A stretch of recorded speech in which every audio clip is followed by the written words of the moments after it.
If you've seen Ants the movie, you might not think a racing game is the obvious tie-in, but that's what we've got here. Your chance to prove you're the best in a field of 5 million competitors. You begin the game with a choice of 2 characters, Zed and Princess Bala. But when you've finished unlocking the additional characters, you'll also have access to Zed's friends, Azteca and Weaver, as well as a military aide, Cutter, and the master manipulator, Mandible. Each of these characters has several of their own special challenges to complete, but the main game centers on racing the various tracks, avoiding traps and collecting bonus items. And you can try straight races, slaloms and time trials, using either your driving, running, boarding or flying skills. There's never been another game that can make racing at half a mile an hour feel so fast.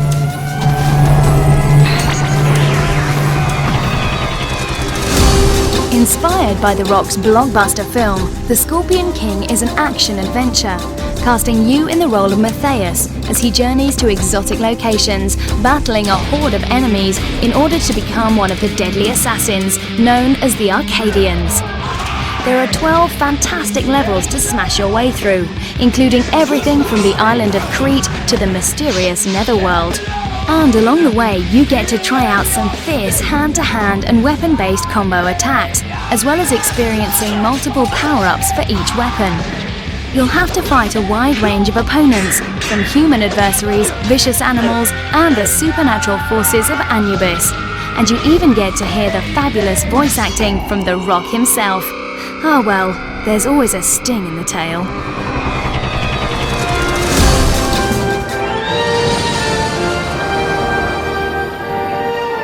Jurassic Park Project Genesis takes a slightly different approach to the Jurassic Park license. Here you have the chance to design and manage the most amazing dinosaur theme park the world has ever seen. Or alternatively, you can battle your way through 12 intense missions, fighting to control nature's most fearsome predators.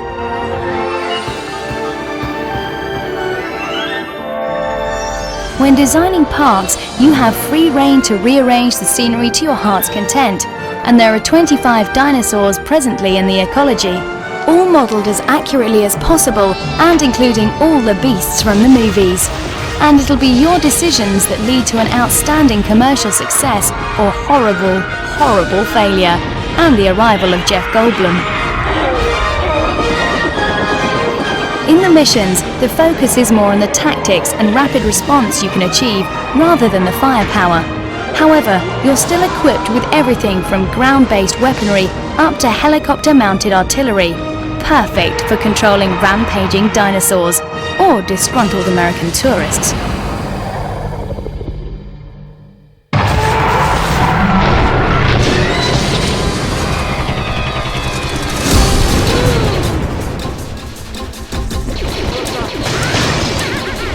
Disney Stitch Experiment 626 is billed as a prequel to the upcoming Disney animated film Lilo and Stitch. At this stage, there's no sign of the elusive Lilo, but what we do have is Stitch in abundance. The story begins on a distant planet in a strange part of the universe, where the eccentric scientist Jumba has created a creature after many years of genetic research. His creation, Experiment 626, aka Stitch, is nearly impervious to all forms of attack and is capable of destruction on a global scale. Showing his lack of world-dominating instinct, Jumba utilizes Stitch's abilities to help him gather DNA from different planets to use in his ongoing genetic experiments. This is where you come in. As Stitch, the four-armed mutant sociopath, it's up to you to navigate these hostile worlds, overcoming vicious monsters, treacherous terrain, and much more, whilst utilizing a variety of interesting tricks, such as clambering over walls and whizzing about using his jetpack. There are definite advantages to being the minion of a mad scientist.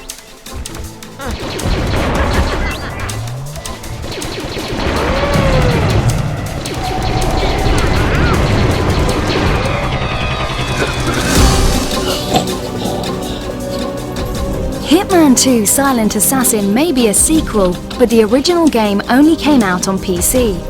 Fortunately, this means that mistakes have been learned from, and this version on PS2 should be significantly better.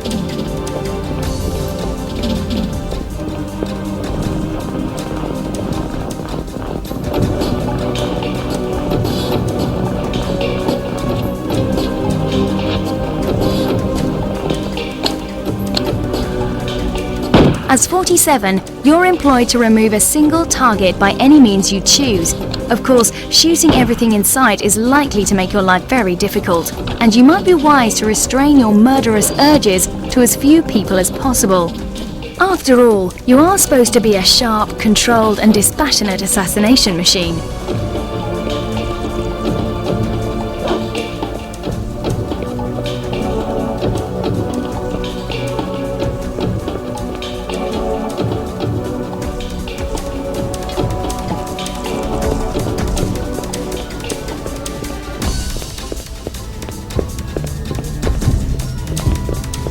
You can explore your surroundings fully before pulling off your hit, exercising stealth, guile and cunning to get into restricted areas. Then you can play with your range of firearms or more interesting toys such as lockpicks, disguises, chloroform, poison, darts, stun guns and a garrote. But the sniper rifle still has to remain a firm favourite.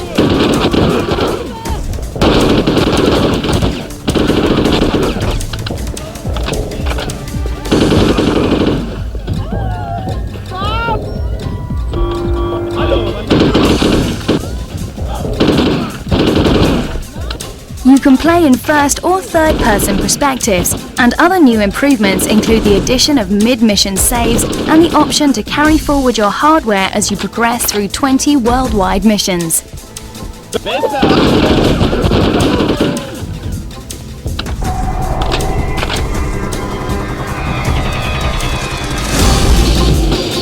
Sega's upcoming Ninja Extravaganza harks back to the great old days of blazing fast action and pure arcade gameplay.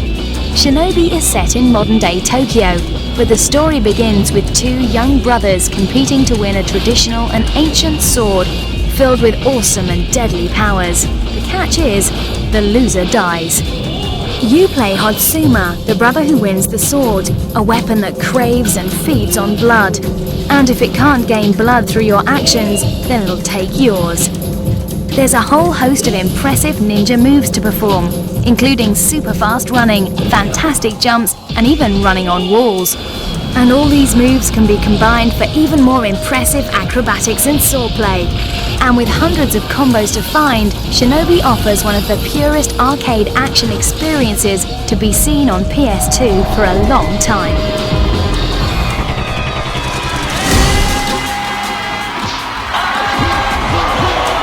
UFC Throwdown is the new sequel to PlayStation's Ultimate Fighting Championship, featuring 28 real UFC fighters and promising some of the best fighting action to be found on the PS2. The no-holds-barred fighting system allows you to string limitless combos together, as well as offering deep offensive and defensive strategies. And you can play through the extensive career mode, play tournaments between 16 or 8 players, or try out the new round-robin tournament, scaling between 6, 8 or 10 players. When creating your own fighter, you now have even more variations than before. And the character models show realistic facial and body movements, right down to the individual muscles. So it's no wonder it's looking so good.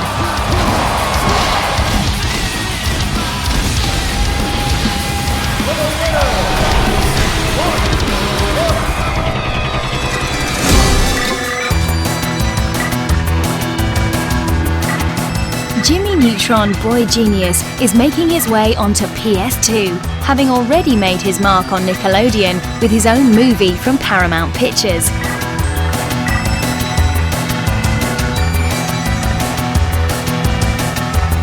Playing as Jimmy and his robot dog Goddard, you have 6 levels to explore through, including Jimmy's house, asteroids, Yolka's underworld and Yolka's city. And with the help of the versatile Goddard, there are many different ways to get around them. Goddard Copter, Goddard Flycycle, Goddard Scooter. Is there anything this powered pooch can't do? With his abilities and young Master Neutron's brains, there should be nothing that can stand in their way.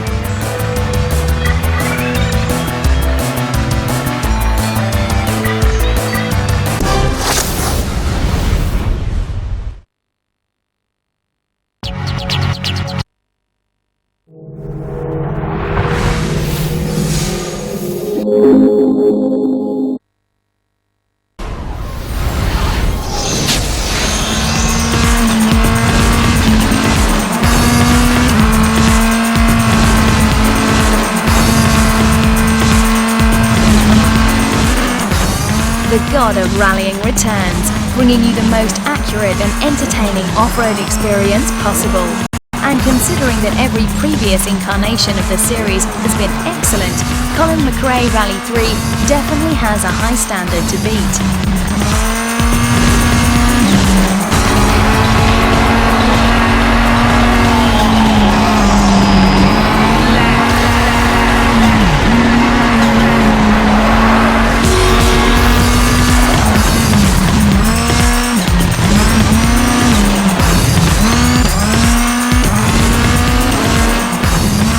As you can see from this gravel spraying footage, it's now possible to undertake your career in a wide range of powerful motors. And aside from the 8 standard cars, there's 4 bonus cars and 4 wondrous classics too.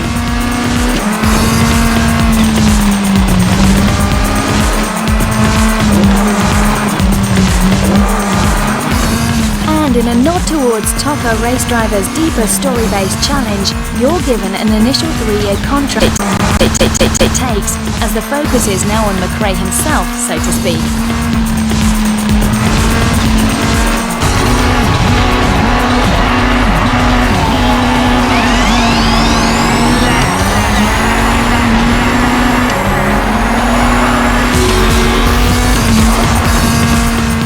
Homing in on the driver rather than the cars, Codemasters has finally veered away from simply plonking you down at the start with a 3-second countdown. Cutscenes now add greater context to the world of rallying, such as those showing you driving to the stage start, and you'll even get to see the car in front of you make its start at the beginning of each stage, although these drivers only appear as rivals on the timesheets, as rallying is still a solitary affair.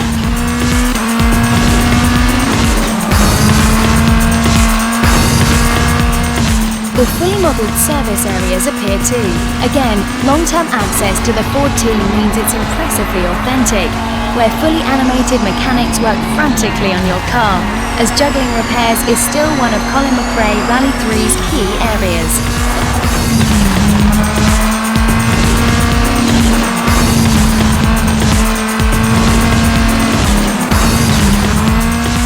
Codemasters have also got some startling new effects up their sleeve too. Just look at that rain. The team behind McRae really captured the effect with astonishing realism.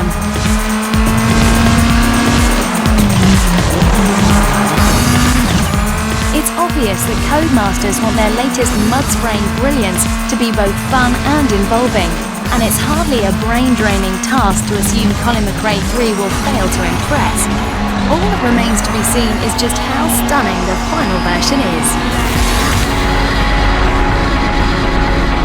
Colin McRae Rally 3. It's what lies ahead.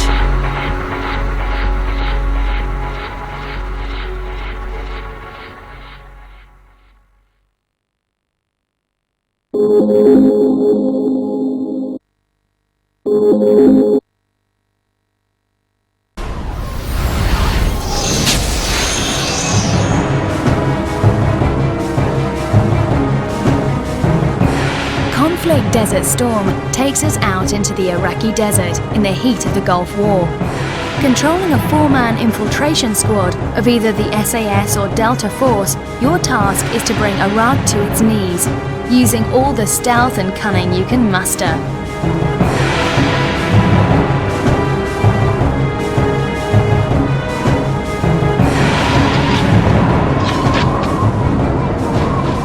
Controlling 4 men at once might seem a bit of a challenge in a third-person shooter, but it's actually done very well. You control the main character, giving orders out to other members of your squad as you go. and the AI even manages a respectable job of keeping them alive without requiring constant supervision. Then, if you should care to, you can choose to see the action through their eyes, or even completely switch your control to another character.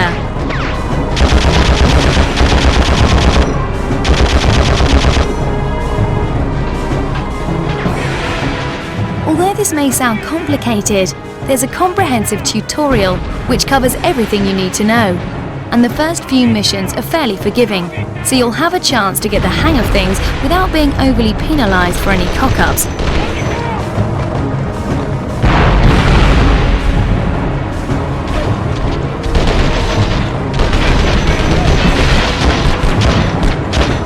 And should the unthinkable happen, and one of your cunning traps go horribly wrong, leaving your guys strewn across the scenery, you still have a 3-minute period in which to get to them with a medipack and save the poor sod's life. You'll really appreciate that one when you've played a few missions and their skills are improving nicely. That's not a good time to be saddled with a complete rookie.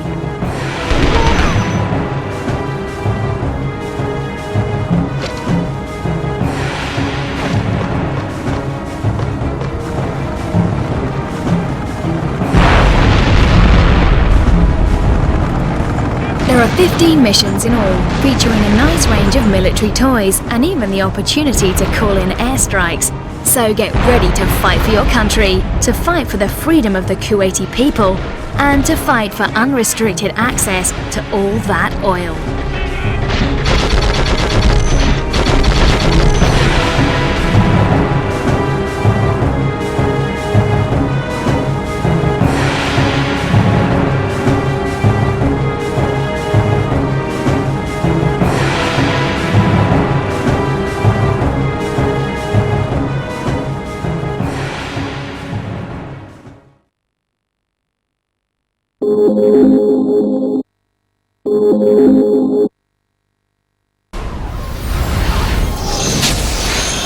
I'm gonna hide this tape when I'm finished. If none of us make it, at least there'll be some kind of a record. The storm's been hitting us pretty hard now for 48 hours. We still have nothing to go on. One other thing. I think it rips through your clothes when it takes you over. We're all very tired. There's nothing else I can do. Just wait. R.J. McCready, helicopter pilot, U.S. Outpost North 31. Blake, you should have a look at this. In 1982, John Carpenter remade the classic tale of The Thing and created a box office hit and a classic cult horror movie into the bargain.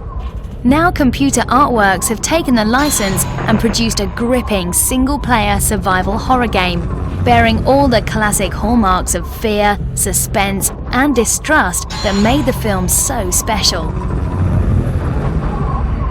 Well, Blake, just remember it's 40 below out there. We both know exposure could sneak up on you. Keep your team together and get them to shelter as quickly as you can. Roger that.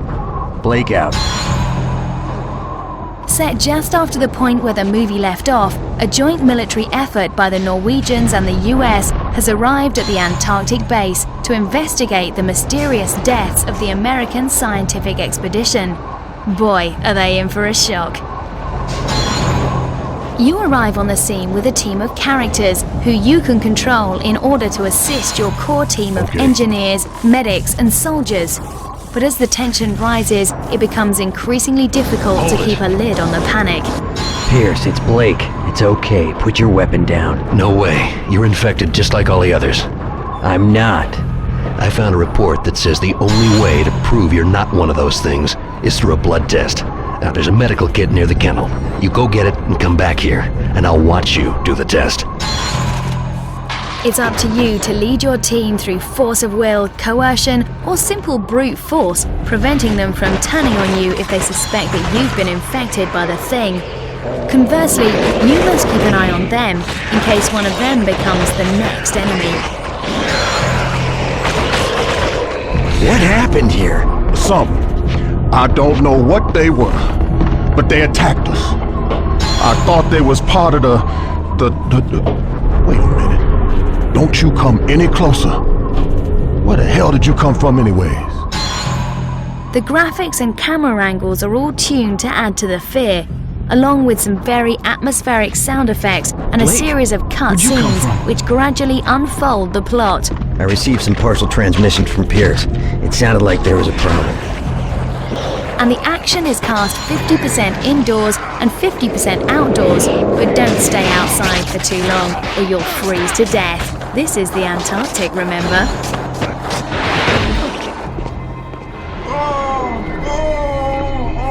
Wake up!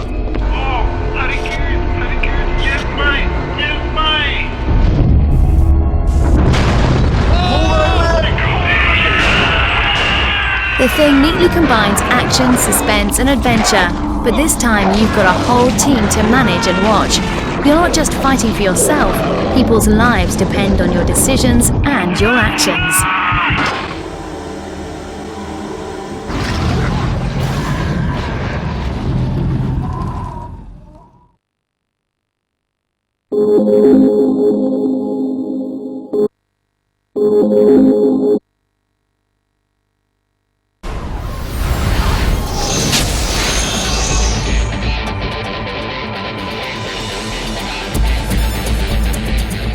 Motorbikes have been sorely neglected by the game's market, except for the occasional motocross outing.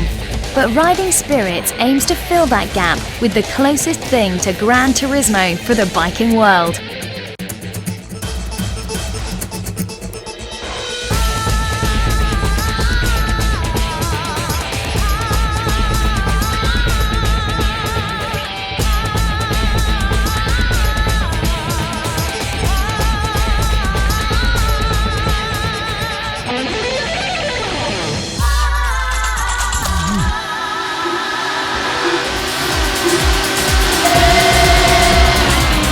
To get things moving, you first need to spend your meagre starting funds on some leathers, a lid, and of course a bike.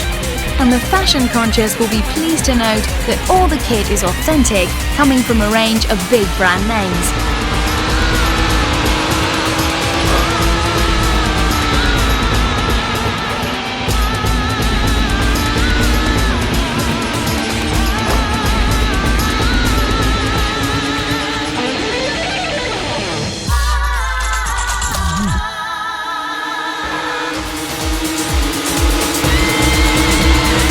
The range of bikes is also impressive, covering the world of biking over the last 20 years. Fans will recognise plenty of classic models, with enough variety that even the early stages of your career are great fun. There are 5 classes: 250, 400, 600, 750 and Open, with 8 bikes per class, making a total of 40 machines in all.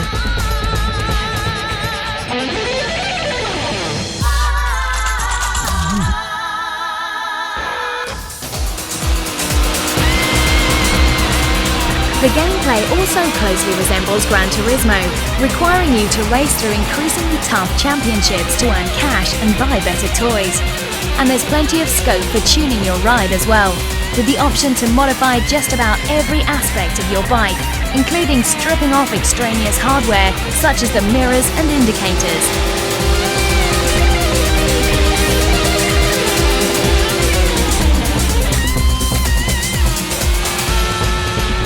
There are 7 tracks, all of good length, and providing a challenge to your memory as well as your driving skills.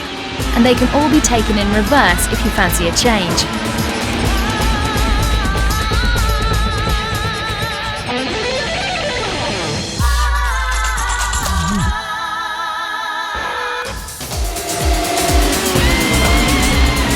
At this early stage in the development, there are still a few problems, such as scenery that can slow you down faster than your brakes, some sluggish response times, and bikes that stick frustratingly close to the ground. Hopefully, these flaws will have been corrected by release time.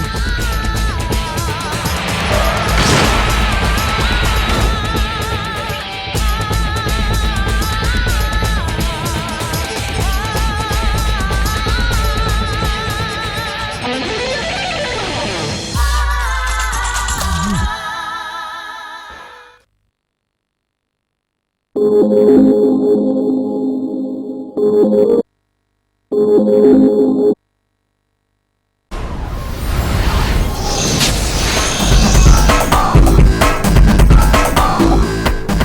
immersion racing is a bold attempt to blend accurate physics, ease of use, and even a storyline.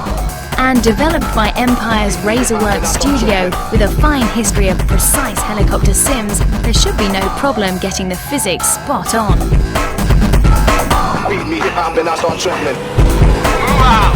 Storylines in racing games are all the trend these days, and this is no exception. The game features an array of characters, including an advisor, a race engineer, and 10 rivals. These rivals all have their own personalities and driving styles, and their opinions of you vary depending on your actions. In this way, you can build up strong friendships or the much more likely intense rivalries.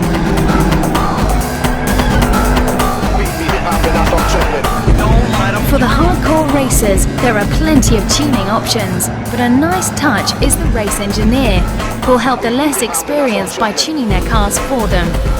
The career mode also hides another neat feature. It can be played by 2 players as well. In this way, you can take your saved games, team up with a friend for a while before going your separate ways again. You can do this as often as you like, and with as many friends as you can find. The tracks include 5 licensed circuits, as well as 5 more fictitious tracks, all of which can be attempted by night or day, and under a range of weather conditions. There are also 18 licensed cars, although disappointingly, there's to be no damage model. Total Immersion Racing seems to be doing everything right, with the possible exception of the damageless cars. But with the glut of racing games around at the moment, will it get its chance to shine? There's only one way to find out. Don't the other teams teach you how to drive?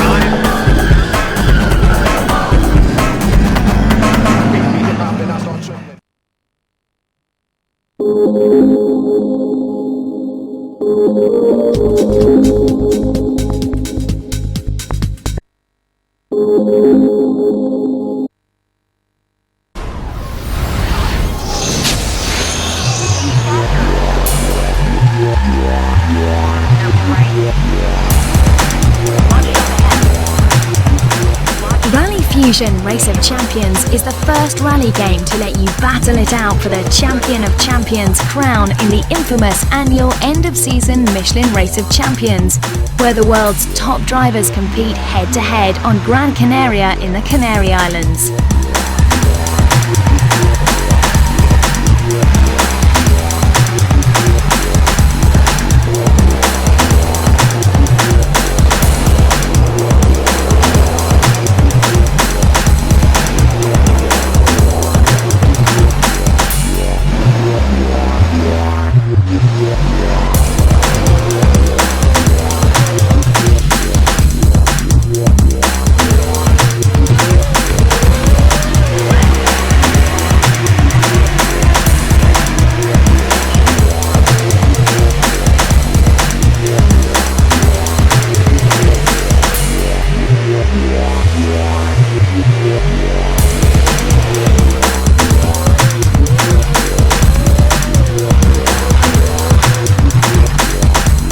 There are 24 licensed cars from all the usual leading manufacturers and 12 stunning levels to thrash them over, all beautifully rendered with impressive lighting effects and subject to a host of gorgeous weather conditions.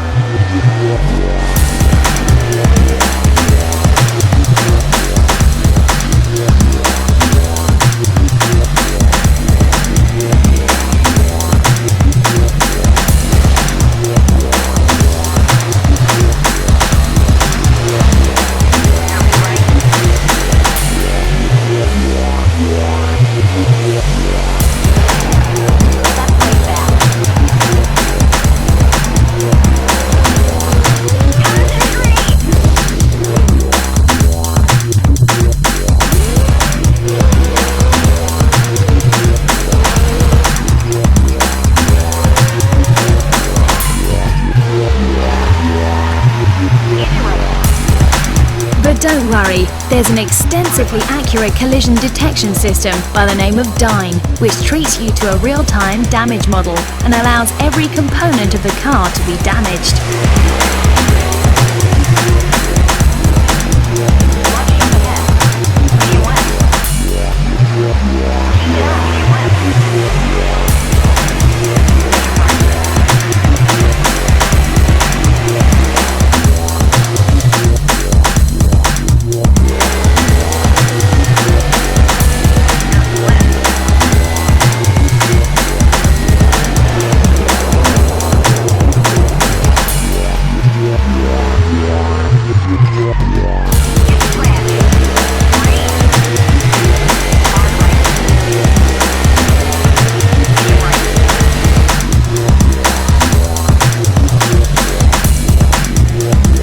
And your co-pilot isn't just extra weight either. This character offers advice, screams at you when you're being reckless, and praises you when you're in the zone, all in a particularly amusing accent. There are also plenty of other game modes to keep things interesting, including rallycross, relay, hill climb, checkpoint time trials, and much more. But with over 30 professional drivers to race against, there's little chance that Rally Fusion will leave you bored.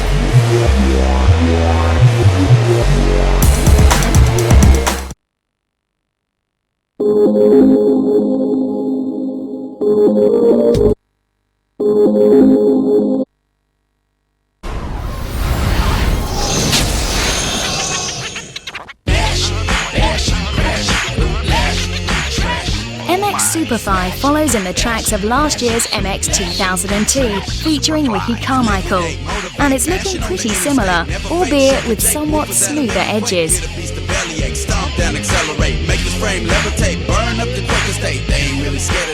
As you'd expect, the career mode is the heart of the game, allowing you to create a rider and start a career in either motocross racing or freestyle. Motocross follows the usual progression from course to course, tuning your bike and unlocking new features as you go, whilst a freestyle career challenges you to compete in various events and earn money in order to advance from class to class.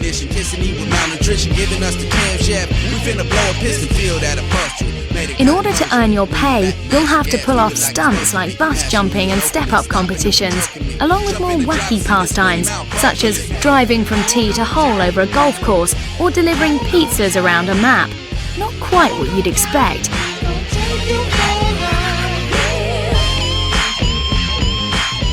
MX Superfly is looking a bit cleaner, sounding a bit nicer, and it's even easier to get into. But is it really new enough to pay out for again? We'll let you know as soon as we find out. Superfly.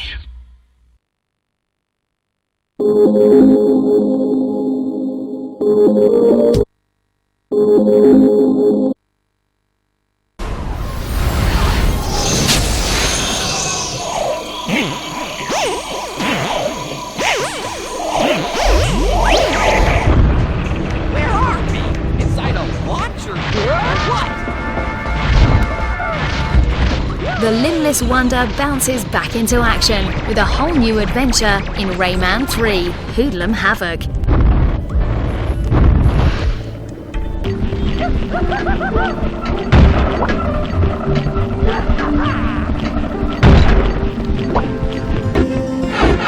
You don't need to hide just the same.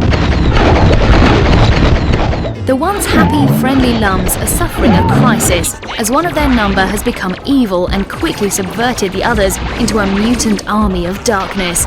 No longer Lums, they're now, wait for it, Hoodlums.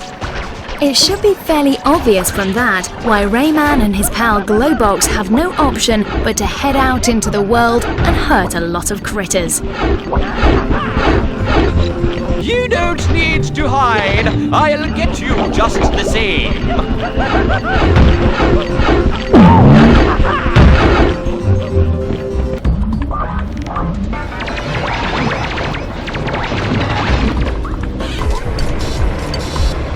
Despite the plot, the game itself actually looks very good.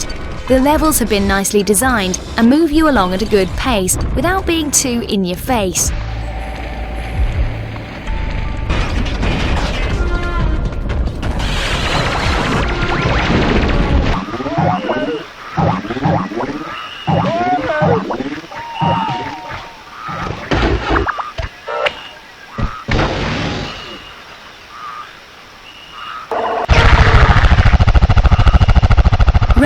also has 5 new moves to ease his progress through the 44 levels and 10 worlds.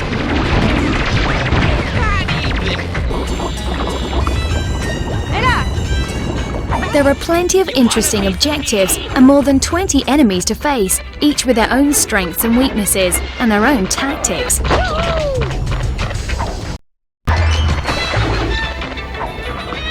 And with plenty of action, some decent puzzling and the attractive level design, it looks like he's in for a good time of it.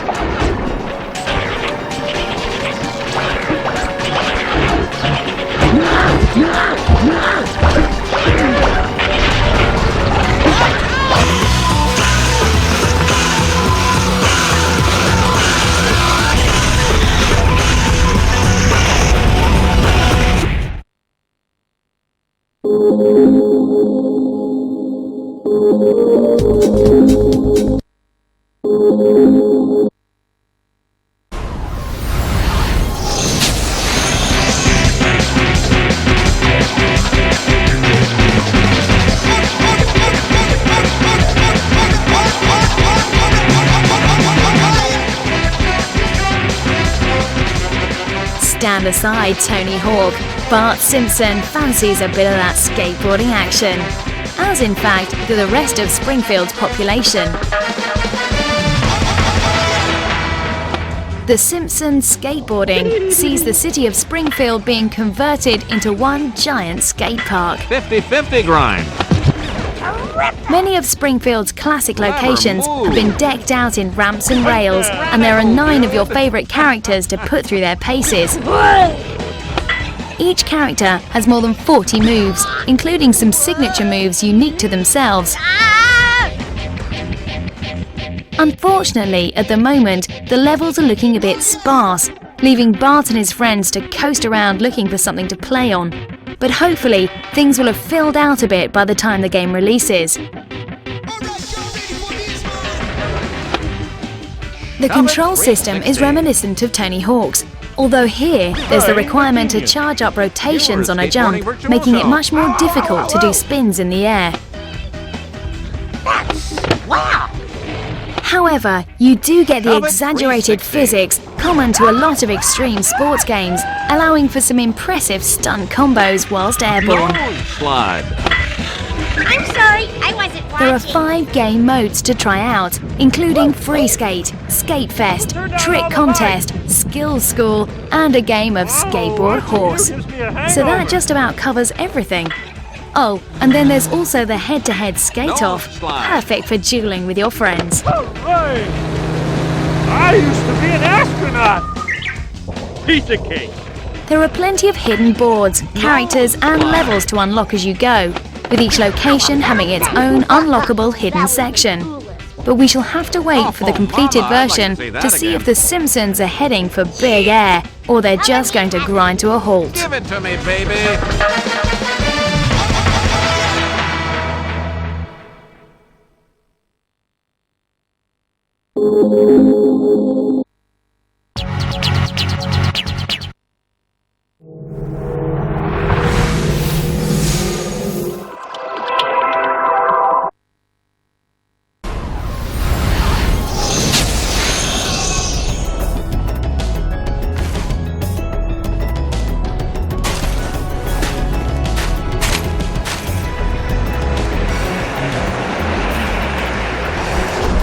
As we've mentioned in previous articles, Dino Stalker must have one of the more stupid plots ever to grace PS2. So we'll gracefully gloss over that and mention the important fact that, despite the storyline, it's actually fun to play.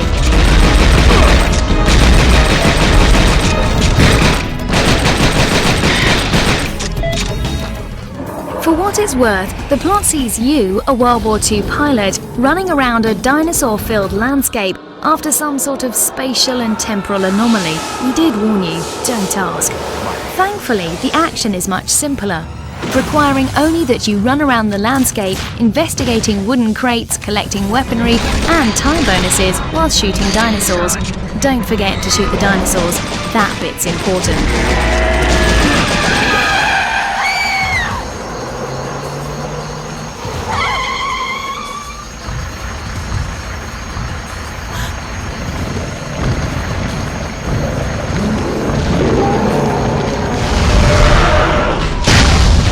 clock in the top right of the screen provides a countdown to the end of humanity.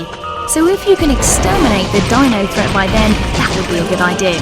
And to help you in this endeavour, there are plenty of fun weapons lying around in the most unlikely places, inside crates, under rocks, and even being hauled around by the dinosaurs, who presumably don't have the hands to master the use of a rocket launcher.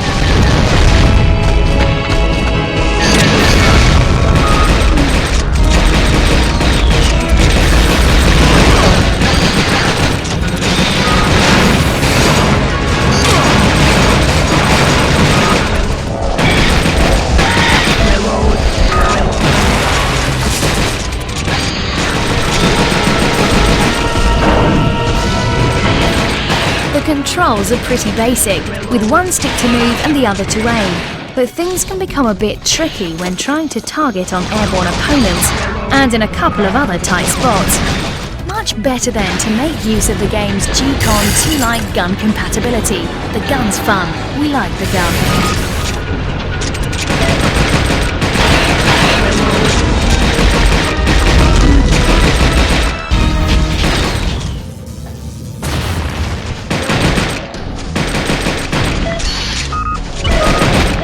On the downside, the range of dinosaurs is sadly lacking, and they pose even less threat. Playing the game on the easy level is just a joke, and even on normal difficulty settings, it only lasts you the afternoon. But despite this, there's still a certain something that'll keep you coming back for some more hostile negotiations. Probably the fact that it's simple, quick fun with a light gun.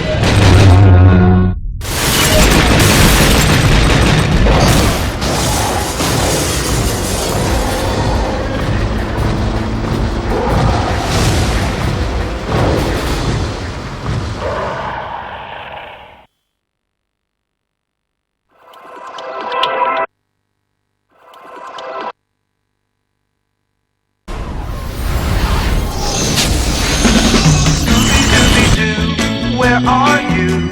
We got some work to do now. Although it might look as if Scooby-Doo Night of 100 Frights was timed to coincide with the cinema release, in fact it's based on the original cartoon license rather than the film, which means we get the classic look, complete with original voices from the TV series and even the original soundtrack. Hey, Daphne! I'm so glad you could make it. And you must be Freddy, Velma, Shaggy, and Scooby-Doo. Wow, the whole gang! You know we got a mystery to solve. Scooby-Doo, be ready for your act. Don't hold back. And Scooby-Doo, if you come through, you're gonna have. As usual, those pesky kids of Mystery Inc. have been attracted to a strange haunted manor, looking for an easy place to squat and the chance to spoil a perfectly good inheritance fraud. We can count on you, Scooby-Doo. I know we got that feeling. And no one will help me search the premises. Don't tell me. Because it's haunted, right? Yeah, Shaggy. How'd you know?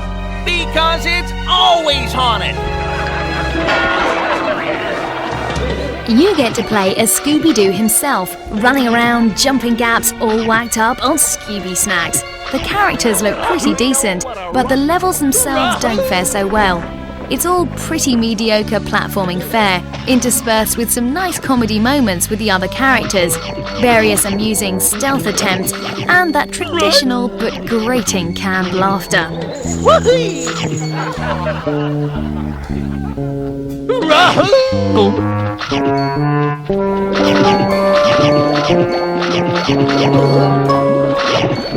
The sound effects are spot on, and all the dialogue sounds true to the original characters.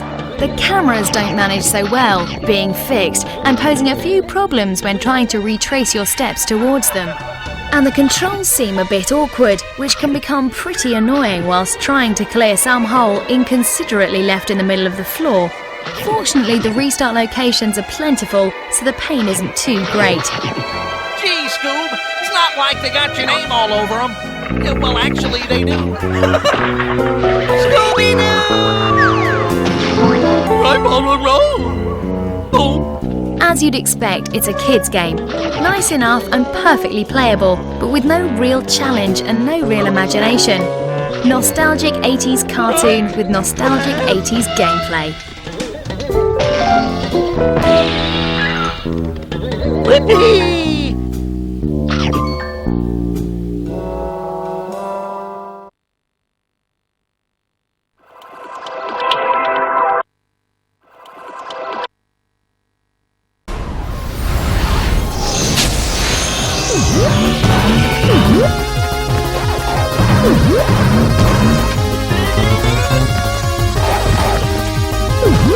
Far from being the lazy rehash we expected, Pac-Man's successful re-entry into the world of gaming is Namco's ability to meld everything that we remember and love about the original classic with fresh new ideas.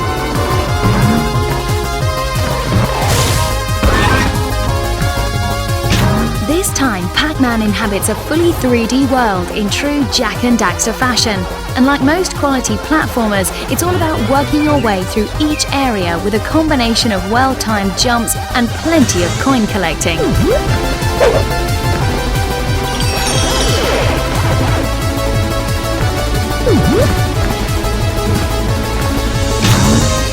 Initial generic leaping from platform to platform soon makes way for a quirkier style of play, and throughout the 18 levels on offer, you'll discover numerous references to Pac-Man's past with novelty ghost chases, mini mazes, and you'll also get to unlock some of Pac-Man's classic games of yesteryear.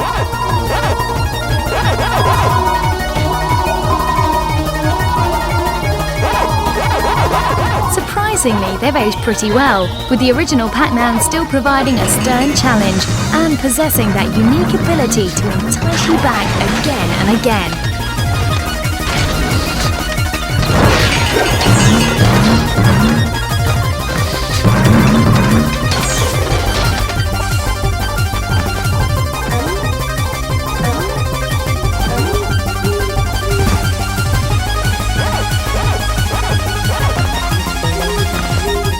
Unfortunately, the game never rises above mildly challenging, and the camera isn't perfect either.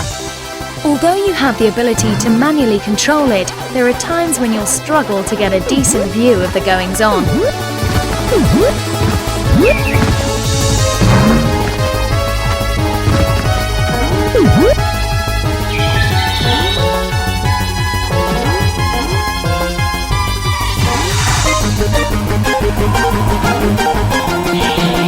But overall, Namco have captured the spirit of the original, incorporating numerous traditional Pac-Man features with an impressively modern 3D world.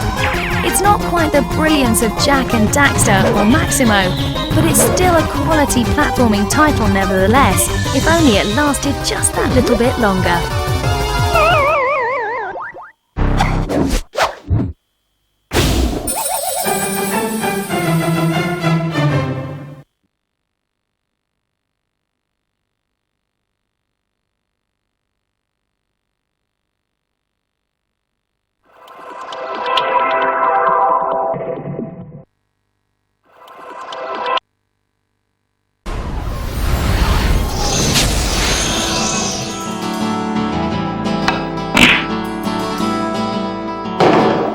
If you fancy shooting some pool in the comfort of your own home, but can't quite stretch to your own table, then you could do worse than splash out 15 quid on International Q Club, the best in budget Qmanship from Midas.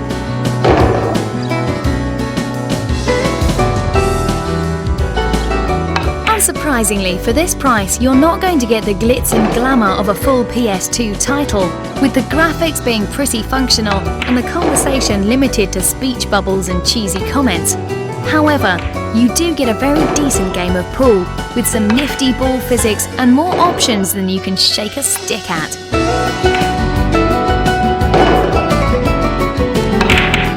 Your choices include 1 or 2 player games of 8-ball, 9-ball, rotation, 1 pocket and more, with the chance to alter the skill, intelligence, concentration and luck factors.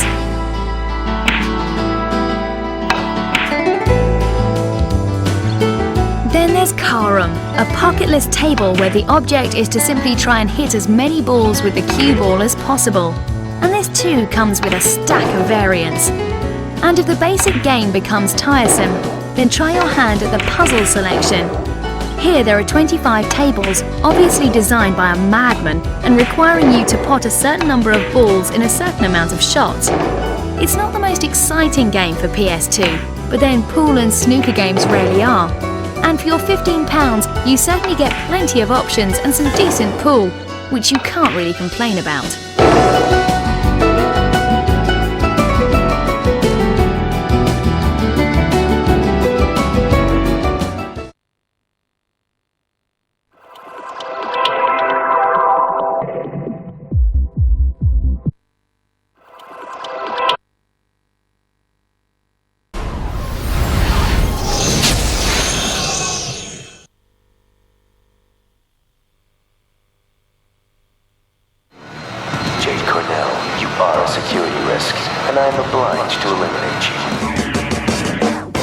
Endgame takes to a world that has become trapped within its own virtual reality, complete with a plot filled with mystery, corruption and intrigue, and a feisty female lead.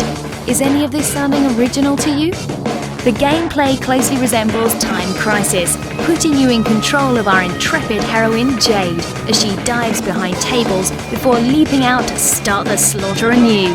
But don't waste too long cowering behind the sofa, because you're against a time limit here. Graphically, it's far from great, with some terrible looking cutscenes trying to justify Jane's continuing efforts to stay alive, and character models that look like they've already suffered a terrible accident.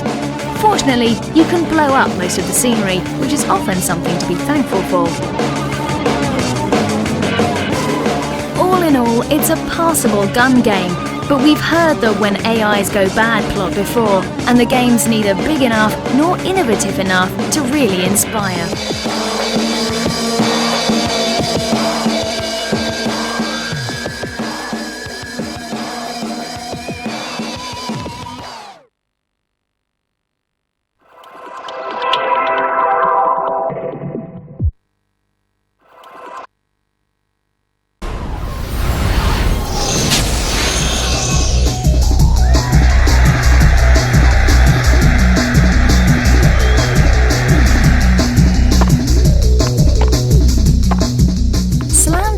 Is the latest in the recent glut of tennis games to hit PS2, and is a strong contender to take on current champion Smash Court Tennis, and maybe even go on to surpass the Dreamcast's Virtua Tennis. In keeping with those two stars of console racketry, Slam Tennis has a simple control system consisting of only your basic thwack it button and the obligatory lob move. It makes for an immediately playable game, but the beauty is in the subtlety hidden beneath this facade.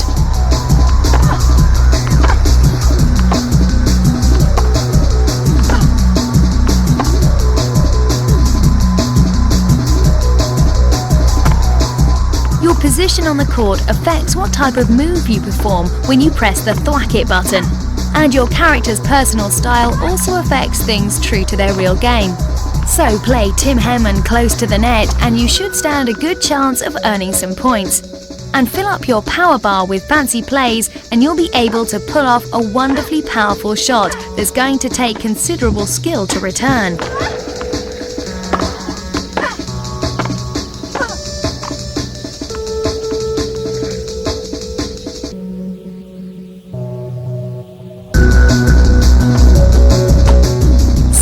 The lineup consists of only a few pro racketeers, missing out a lot of the favourites.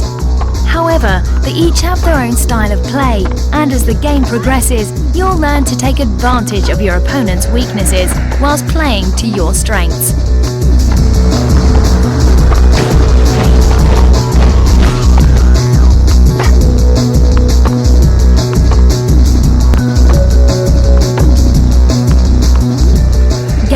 Is designed to be as fun as possible, with dived players getting back to their feet quickly so as to keep the game moving, and serving being raised to an art form. Aces are tricky enough to achieve that you'll feel pleased to get one, but not so hard as to require professional training to pull one off.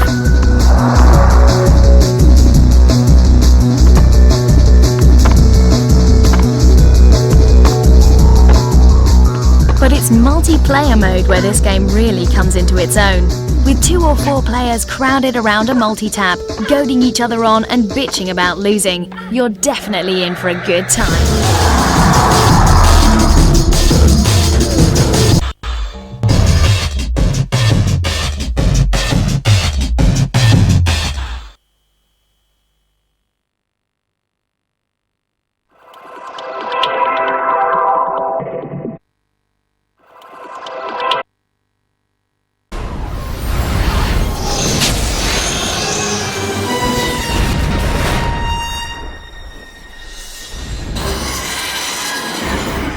If you're a fan of motorcycles, then you're probably expecting the monstrous power of Honda's Fireblade to glide across your screen right now. Sorry for building up your hopes, but all that excitement ends here. The Fireblade is, after all, Honda's era-defining 900cc superbike, but this game is all about helicopters instead. Good work, pilot. Your assigned bridges are down. Enemy deployment is stopped, and their front is cut off. Return to base area and attack hostiles before they can... You get to pilot 2 helicopters, neither of which is called Fireblade, it's worth noting.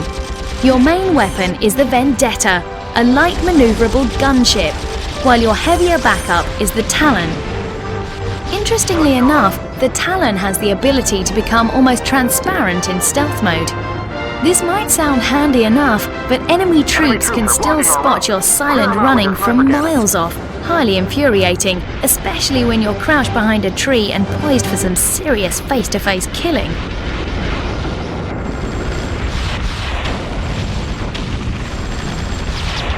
Rocket L1 known. Rocket out. Barbecued enemies frequently render useful pickups, such as stealth and fresh rockets, and it all adds up to a typical arcade experience. The helicopter's handling fits the bill here too, although neither is particularly satisfying to control, and the camera will often fly off by itself, especially if you get too close to a mountain. Rocket out. There are 18 missions in total across some impressively disparate locations, such as deserts, jungles, icy plains, cities and countryside, and the story even starts to bite in the preliminary training missions. Rocket L1 known. Although there are some entertaining touches to be found here, the number of annoyances are likely to cause an outburst of chopper rage. The tedious stealth missions, the uninspired controls, clumsy camera angles. In fact, it's best if you don't get too excited over any of this. Yes, you can destroy almost everything in sight and even shoot the legs off the tiny men if you feel the need. But for the £40 asking price, Sony's Dropship is a far better bet. If only this had been about bikes.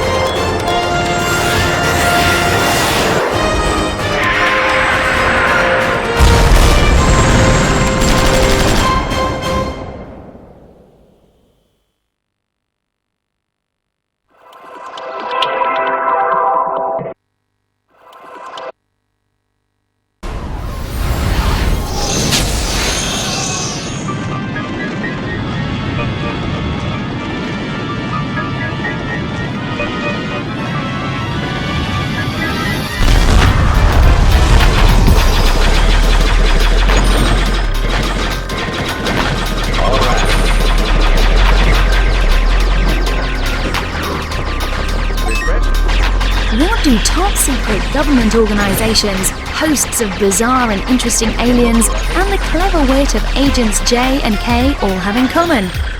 Well, they're all ideas that Men in Black 2 Alien Escape completely fails to capitalise on.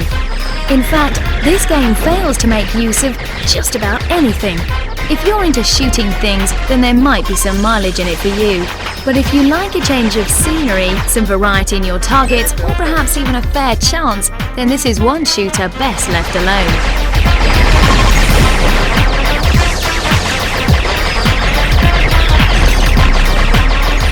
The action is as basic as it gets. Shoot everything in the area. Watch as another wave of identical beasties teleports in ahead of you. or perhaps behind you, or maybe even both, and then shoot them all over again.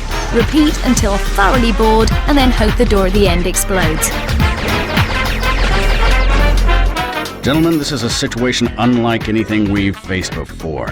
An unknown number of non-registered life forms are at large, each and every one a hardened criminal.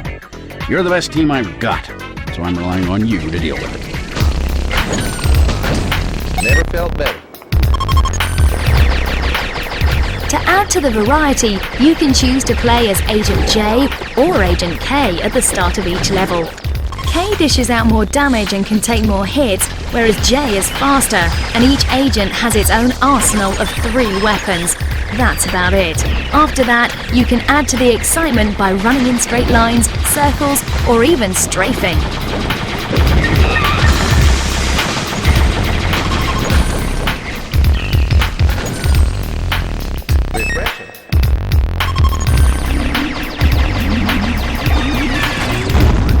There are 5 missions in total, each lasting all of 30 minutes, and there are some hidden features that will also fail to thrill.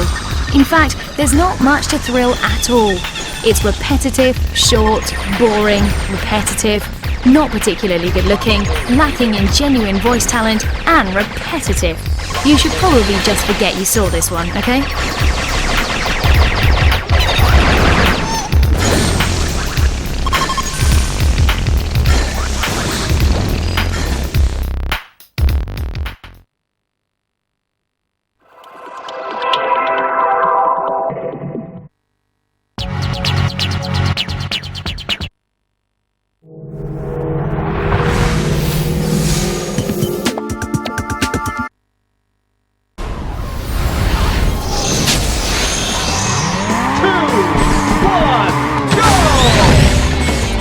As with a lot of games these days, Burnout 2: Point of Impact has been inspired by all the great movies of its genre.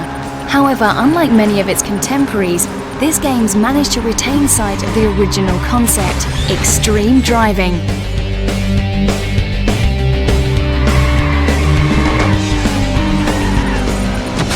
Without weighing it down with extraneous plots, storylines, justifications, or any other rot. This purity of vision means there's no missions, no story, but just fast cars and great fun.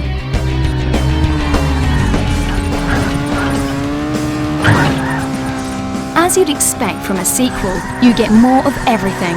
The graphics have taken a big step forward. The lighting is beautiful, the music is pounding, and the sound effects really bring a feeling of power to these cars.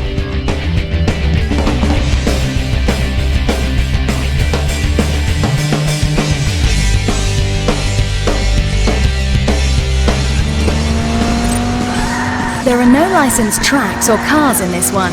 Burnout 2 is all about the feel of racing, rather than any specifics. As such, you get 22 cars to play with, 7 basic vehicles, 2 of which you may recognise from the original. 7 more variants on these, tuned up to the 9s, what the Yanks would call exotics, and another 7 you'll have to unlock, including a police car and stock car.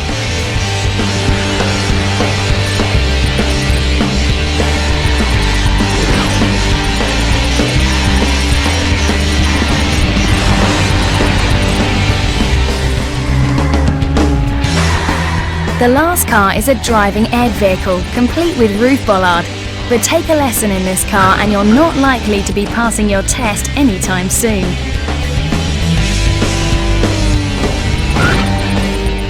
The tracks are much more exciting, all linked together by the interstate, but all distinct to themselves as well.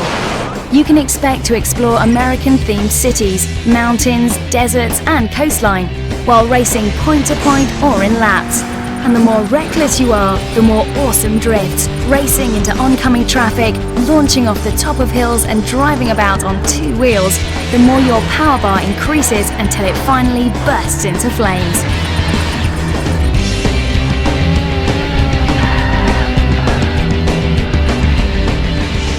It's racing the way it was meant to be. Fast, exciting, and filled with explosive crashes.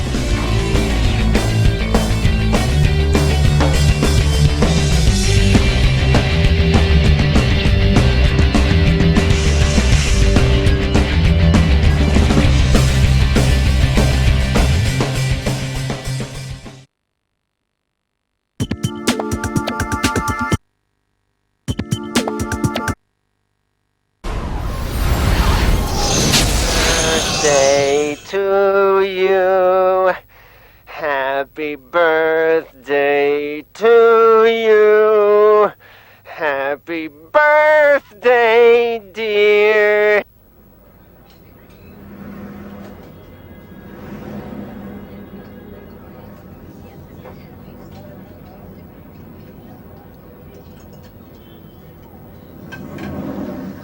PS2's most sinister survival horror series opens a new chapter with Silent Hill 3.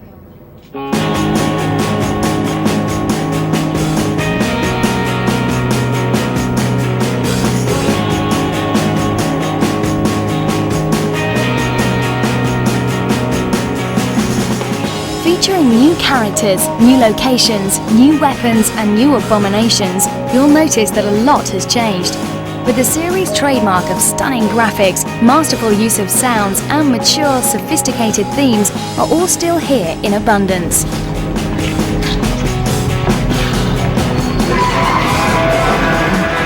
The action begins in a small town, seemingly unconnected to Silent Hill. And this time our hero isn't a middle-aged guy, but instead an ordinary young girl by the name of Heather. Heather's life begins to take a distinct turn for the worse as her world begins to fill with mysterious strangers, such as the enigmatic Claudia, along with a host of grotesque monsters and the sudden need for some heavy weapons training.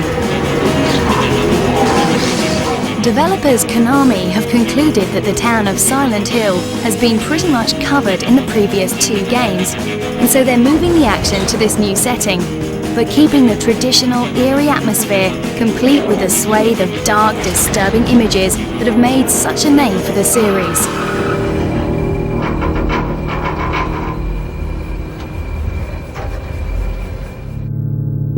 They have come to witness the beginning, the rebirth of paradise, despoiled by mankind.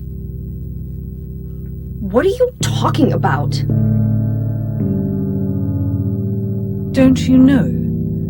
Your power is needed. Remember me, and your true self as well. Also, that which you must become. The one who will lead us to paradise with blood-stained hands. If you have the reactions to deal with the monstrous onslaught, the wit to think your way out of danger, and the raw nerve to face the horrors that stand in your way, then you might just be ready for a return to Silent Hill.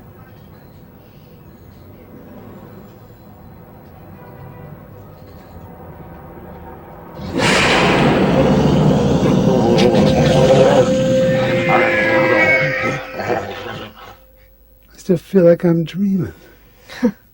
More like a nightmare, I'd say.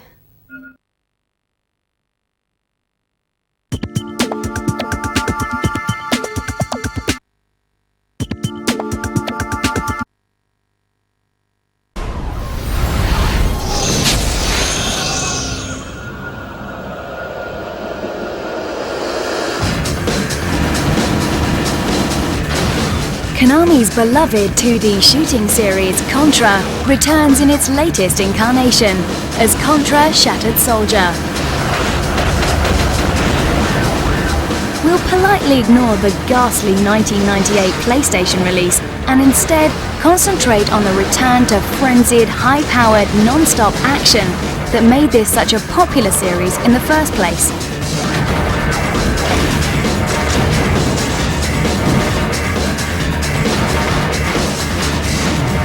For the most part, the action remains in the traditional 2D side-scrolling style, occasionally alternating to 3D for certain events.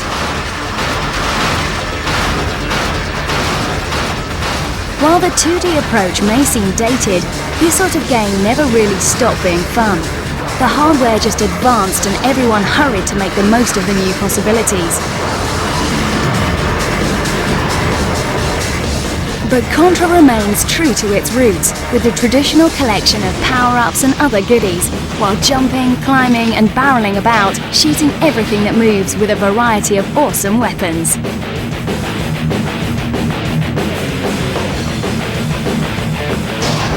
With the creative talent of Ashley Wood behind it, famous for illustrating comic books such as Spawn, Aliens, X-Men and Star Wars, you can expect to see some imaginative graphics, with creatures ranging from swarming insects to aliens, robots, humongous mechs and all manner of freaky creatures.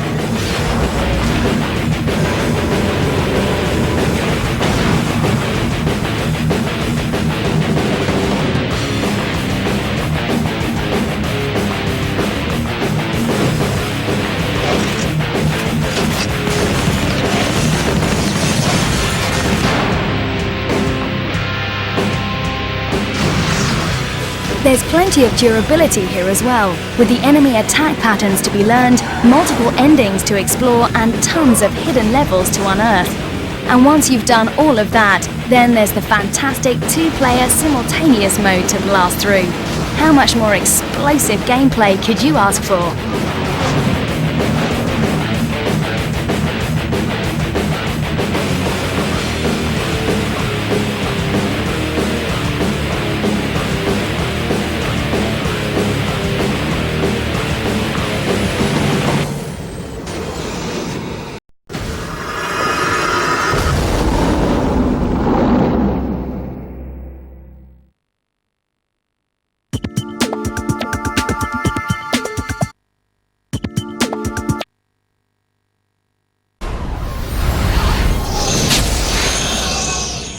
Sopot City, capital of the Commonwealth.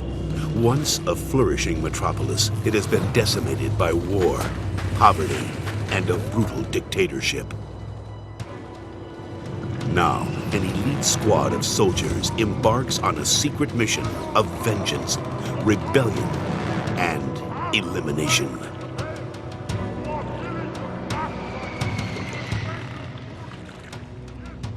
But this mission to end a life will have untold consequences.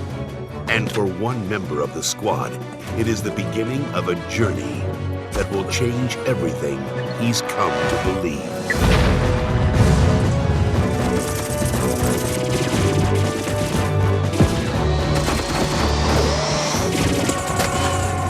Prepare to join the fight for the liberation of the Commonwealth.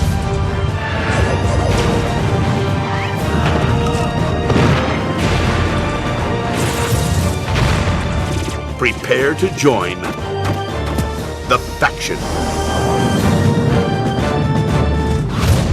Red Faction 2.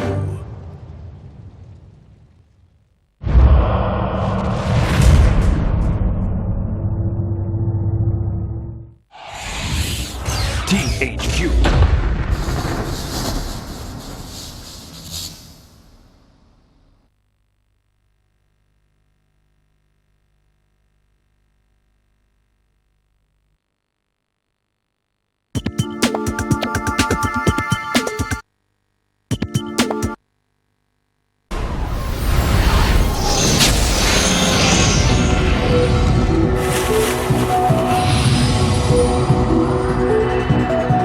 Spyro the Dragon wings his way back into the limelight for more of his classic platforming action. Our cute and lovable airborne flamethrower promises improved graphics, larger levels, and a host of exciting mini-games.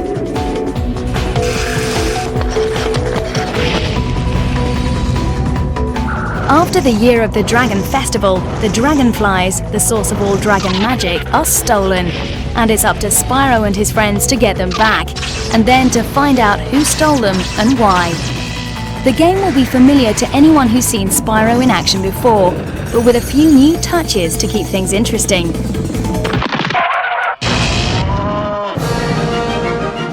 Joined by his allies, Sparks, Hunter and Bianca, Spyro has some huge new levels to explore, stocked full of new characters and new storylines, as well as featuring a heap of mini-games and all shown off with some beautiful visual effects. To improve his chances, he's learned a few tricks as well. Having mastered fire breathing, this lovable lizard can now also breathe ice, lightning and even bubbles. all of which will help him solve the various challenges and puzzles ahead. It's all here, the picturesque scenery, the clever puzzles, and the adorable scaly scamp himself. Spyro's back, hotter than ever.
Creature has been awakened that has lain dormant for millions of years.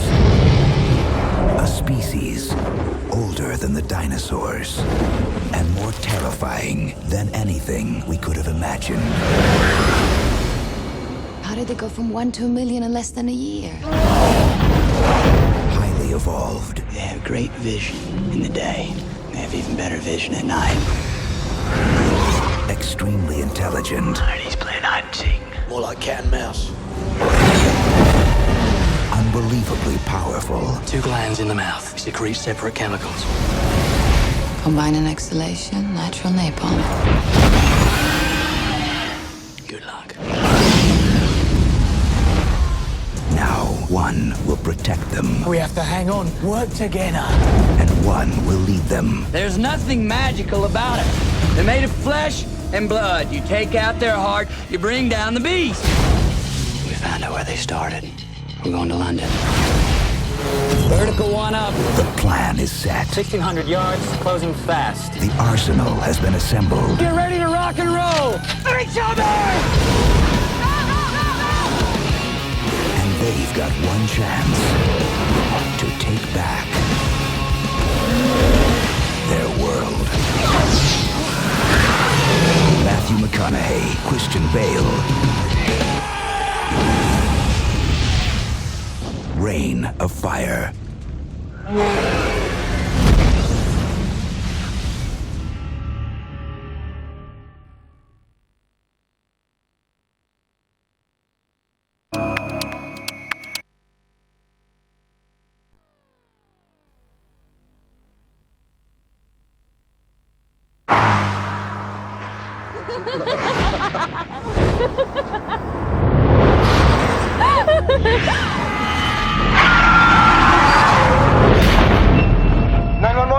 Yeah, there's been an accident.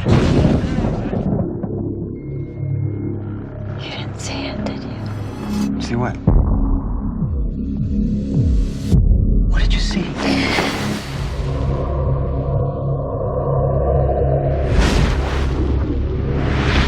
What do you do when someone comes into your office and tells you they saw this in their backyard? Who showed you this? Last night, I saw something that I cannot describe. What happened to my wife? I need to know what this is. Do not be afraid. Something terrible's gonna happen.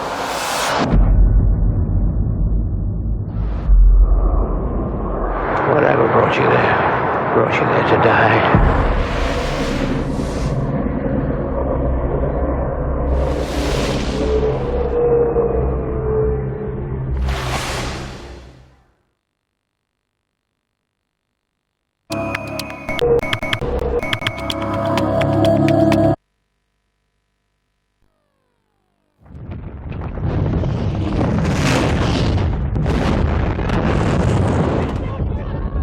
John Woo's latest film is set during World War II. and charts the relationship between US soldiers assigned to protect Navajo Marines during the savage Battle of Saipan.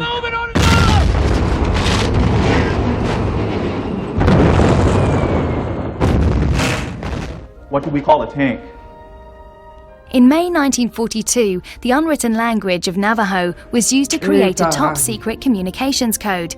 Navajo code talkers, using their native tongue, transmitted top-secret military information that helped to turn the war against Japan after their surprise attack on Pearl Harbor. In code, Private Whitehorse.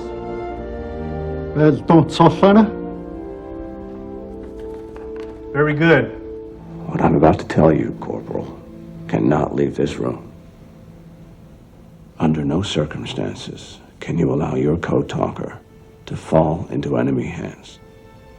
Your mission is to protect the code at all costs. You understand me?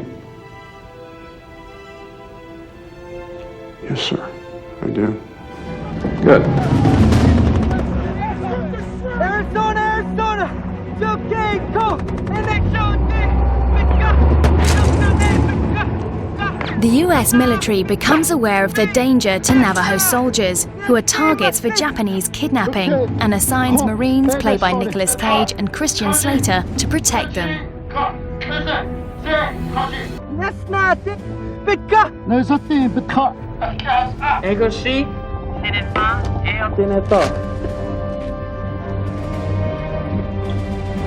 Target reference, Dog 1, south 700, elevation 050.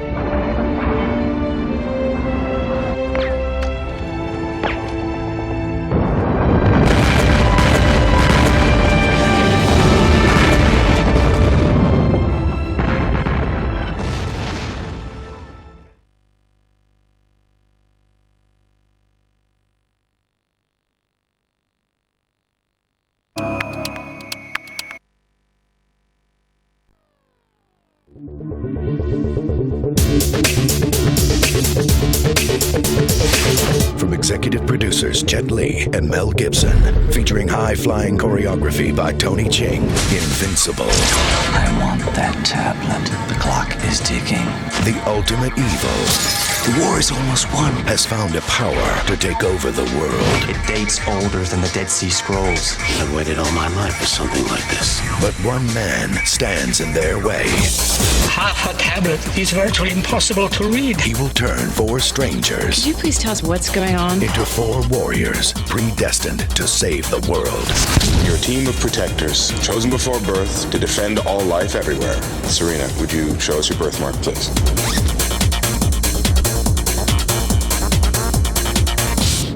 Trust me, I got one. Did I mention that each one of you represents one of the 4 elements of the universe?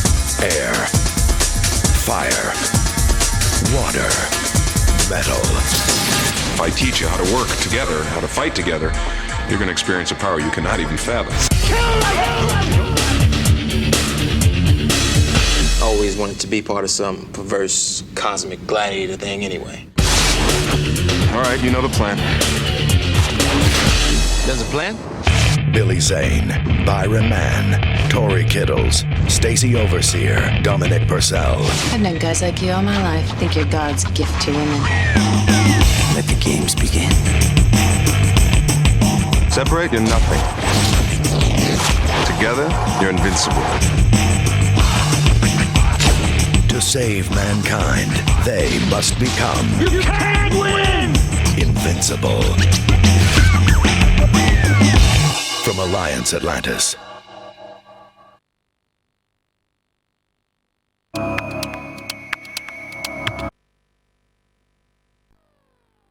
Sometimes the world of the dead gets mixed up with the world of the living. As you can see, the housework has been rather neglected since the servants disappeared almost a week ago. Do you mean they just vanished? Into thin air. How do you do, children? I'm your new nanny. Are you going to leave us too? Why should I leave you? The others said they wouldn't, but they did, and then it happened.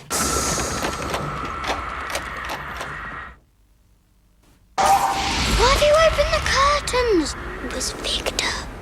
You told your brother that there was someone else in the room. There was. That'll do, Anne. I've seen them too.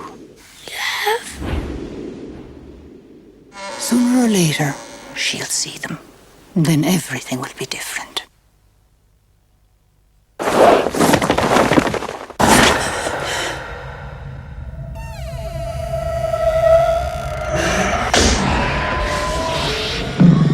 What do you want? They're everywhere. They say this house is theirs. No! Children! Come here! Run! Can't you hear it? There's someone there.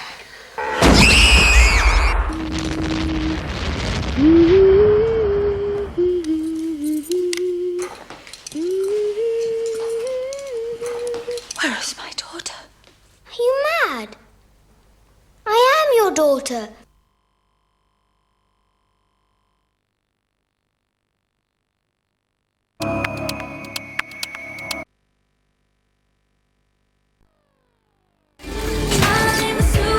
Mia Thermopolis had it all, but only in her dreams. This is as good as it's gonna get.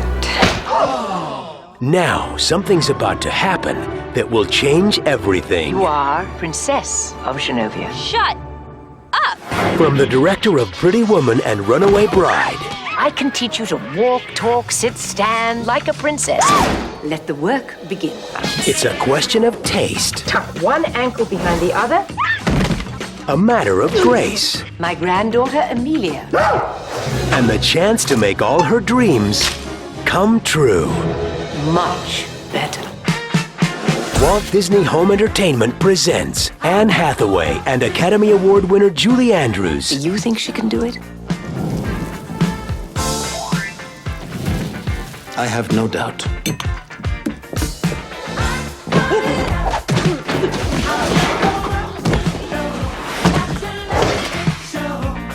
The Princess Diaries. I would like to propose a toast.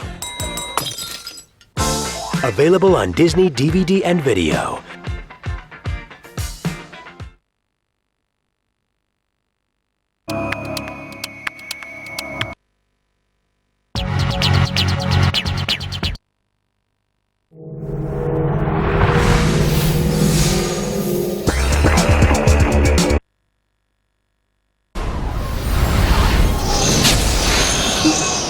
Three, two, one, go!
World Fantasista is Squaresoft's first attempt at a simulation of the world's most popular sport.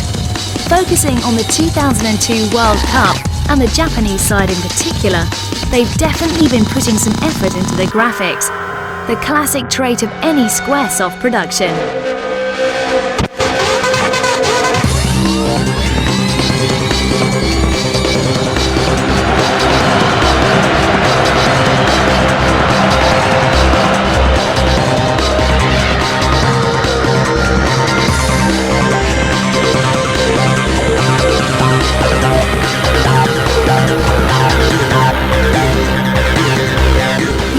Movie is first amongst the visual splendors, featuring the handiwork of the Final Fantasy production staff. Then, once you're into the game, you have a host of gorgeous, ridiculously high polycount character models, all beautifully animated and really bringing the game to life.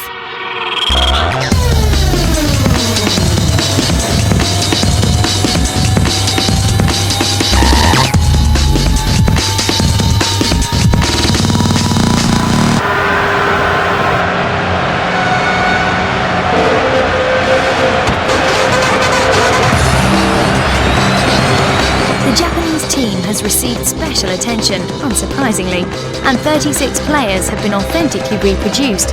But if you're more interested in the other sides, then you can select between 35 different national squads in total. Or if that's not enough for you, then create your own team from scratch and try their luck in this prestigious tournament.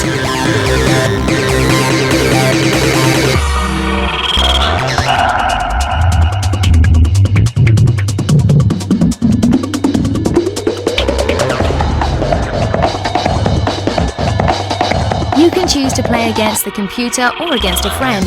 Alternatively, you can even just let the computer play against itself. But with a simple control system providing such a spectacular and fluid game, the chances are you'll want to be part of it yourself. So just get in there, set up the initial groups of 32 teams in any order you like, and then play through the whole campaign. And this time you can make sure it ends the way it was supposed to end.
Or worse yet, home alone, listening to Michael Bolton. And none of us wants that now, do we?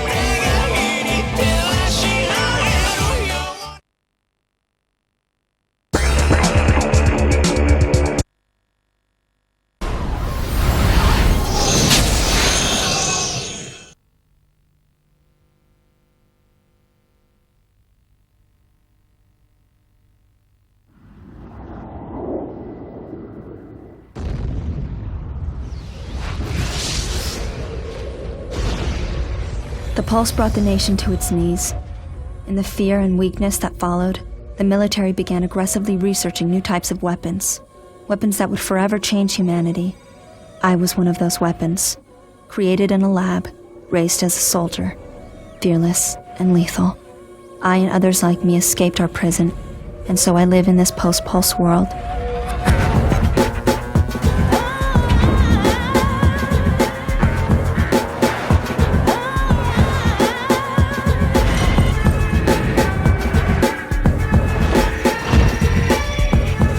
A woman and a warrior.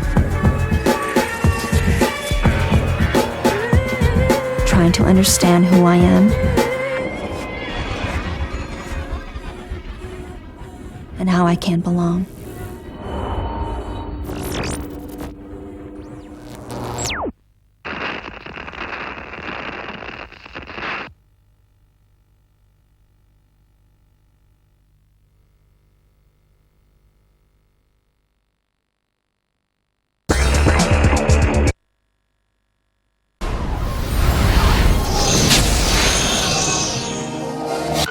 It's often been said that making dance music is just a matter of pushing buttons on a computer. It's never been this easy to mix and make your own music. Take it from me, I've travelled the world and seen all the clubs. To get there, believe me, was always a real challenge. And now, with the help of EJ Club World, it's true.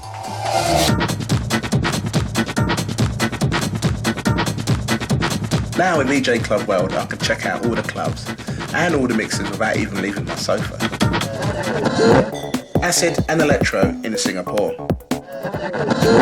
House in Paris. Drum and bass in London.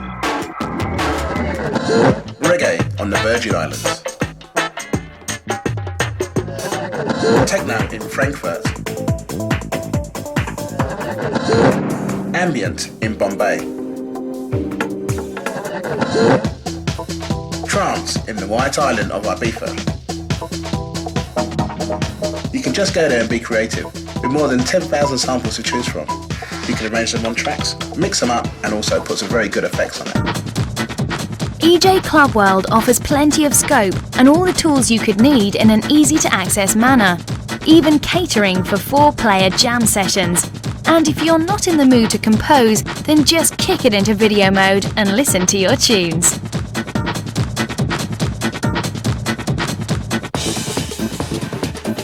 EJ Club World, 200 mixes on only one memory card.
you want.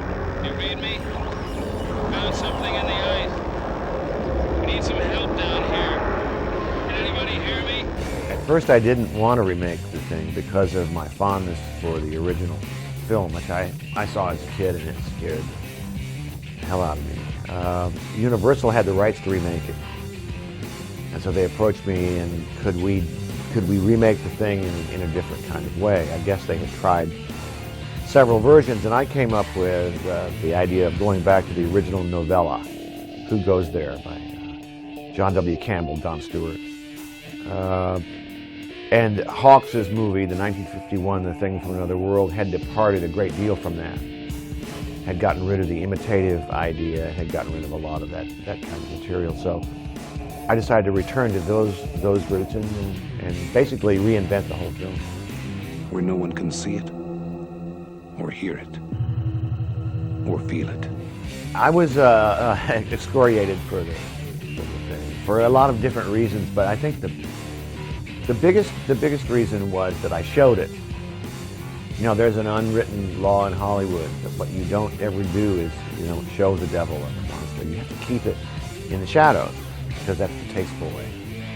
I think that comes from a really kind of cliched 1940s movie called The Bad and the Beautiful. Kirk Douglas is producer, and he's looking at these terrible cat costumes, and he says, well, we'll keep them in the shadows, and that's the elegant way, the old-fashioned. In the thing, we decided to bring it right out in the light and show it to you. And it was a mistake, but I think it was certainly the vision that I wanted to create.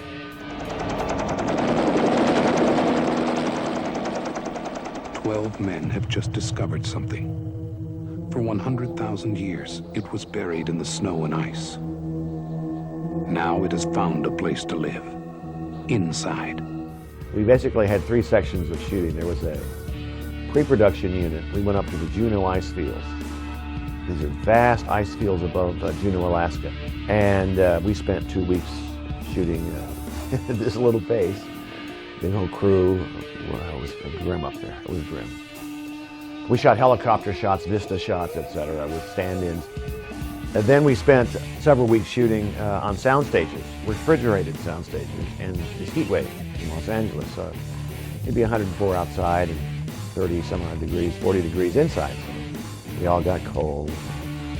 Then we made the trek to Stewart, British Columbia, which is a little border town. And nobody claims that the last time they had a police department there, the town burned it down and ran off the cops. So it's lawless. It's like the old frontier. And these Hollywood crew and actors come stumbling in there. We shot up on top of a glacier, and it was grim. It was grim. We had to travel up every day by helicopter. The stories of survival on that shoot are pretty amazing. I know I'm human. Some of you are still human. This thing doesn't want to show itself. It wants to hide inside an imitation. It'll fight if it has to, but it's vulnerable out in the open. If it takes us over, then it has no more enemies. Nobody left to kill it. And then it's won. I met Kurt in 1978. We were doing a TV movie about Elvis. He played the leading part. And it was the way he approached roles, the way he saw acting, the way he saw movies. He was trained in the old Disney studio where you cut the camera if they didn't say their lines exactly right. The script supervisor would. It was an old studio training, so he was absolutely the consummate professional. And that just appealed to me. And plus the fact he's a brilliant actor. Highly underrated, brilliant actor. Well, the head ripping off the body scene, turning upside down into the spider creature, then running out the door it's funny and yet sick at the same time. I hadn't seen that before in a film. That was kind of groundbreaking. How can it be both awful and why am I laughing so hard? You guys gonna listen to Gary? He can be one of those things!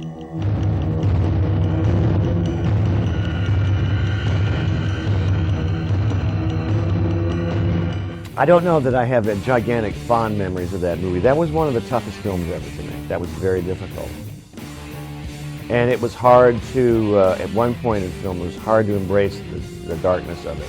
And my editor had to tell me one day, you gotta embrace the darkness, you gotta That's what this movie is. That's your job. You have to. So I did. It wasn't a pleasant trip down there, but there's a little room, I think, in everybody's mind and in view of the world and universe. Sometimes you don't want to spend too much time. I had to spend a good year and a half in there.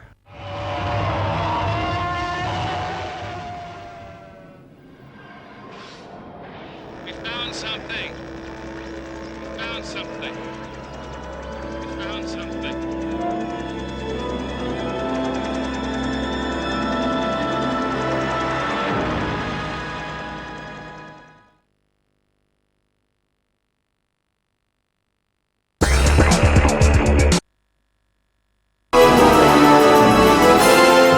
It would seem that the resumption of the Premiership has inspired you all to even greater heights and some pitiful lows, with the huge selection of scorchers, blinders and howlers that we've received this month.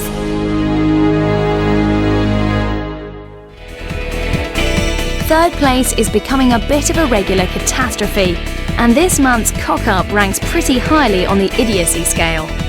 Trying to do the safe thing and pass the ball back to the goalie direct from a throw-in, the man between the posts misjudges the flight of the ball and ends up chasing it back into his own net. Pathetic.